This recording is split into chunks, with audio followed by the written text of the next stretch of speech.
Maintenant, je suis le gérant de la société Isoplast et de l'enseigne Sofa Electric.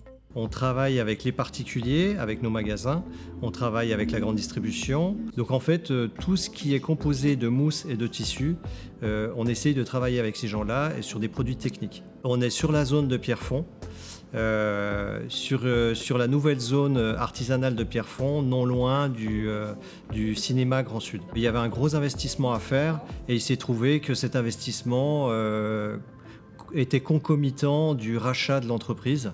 Donc j'ai racheté en même temps l'entreprise et j'ai initié en fait les emprunts pour renouveler en fait l'activité avec de nouvelles machines et un nouveau bâtiment qui est beaucoup plus adapté à notre activité. Donc oui, c'était mon premier chantier de cette envergure. Donc en fait, mon point de contact, mon point d'entrée, c'était l'assistance maîtrise d'œuvre, donc la SOREC. La maîtrise d'œuvre nous a suivis de tout au long, quoi. Maintenant qu'on a installé, la plus grande fierté, c'est déjà d'avoir un très beau magasin par rapport à ce qu'on avait avant, ça n'a rien à voir. Aujourd'hui, ce qui nous plaît le plus, c'est d'être dans des bâtiments neufs. C'est toujours très plaisant d'évoluer et de travailler dans des bâtiments neufs. Alors les clients, leur première réaction, c'est l'effet waouh. Donc si on n'a pas un AMO, je pense que, de mon avis, l'usine ne serait toujours pas construite. J'ai apprécié la franchise,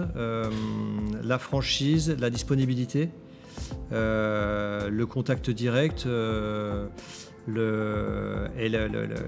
qualité professionnelle, les connaissances professionnelles de gestion d'un chantier. Le déménagement de Canavadi jusqu'à Pierrefonds, c'était quand même une grande expérience. C'est long, ça a été long parce qu'il y a beaucoup de questions qui se sont posées. Les nouveaux aménagements, c'est difficile parce qu'il faut anticiper tout ce qui va être tout ce que les nouveaux bâtiments vont apporter comme amélioration. Alors dans le quotidien des équipes, le bâtiment nous apporte on a plus d'interaction. D'être ici maintenant, tout le monde est regroupé au même endroit. Donc c'est aussi une façon de réapprendre à travailler, de vivre plus, on va dire, ensemble. Ce bâtiment-là a vraiment amélioré cette partie-là. En plus de ça, ce qu'on n'avait pas avant, c'est qu'on a une grande zone de stockage. Le bâtiment, on stocke toutes nos matières premières et nos produits finis. Et on a pu vraiment améliorer le suivi des produits. Parce que justement, on s'est retrouvé avec un besoin de magasinier plus flagrant. C'est un détail, j'ai les pieds posés dessus, mais ça, vraiment, je suis très content du sol. Ça a l'air de rien, mais c'est ce qui nous permet, sans s'en apercevoir, de faire la moitié de ce qu'on fait aujourd'hui.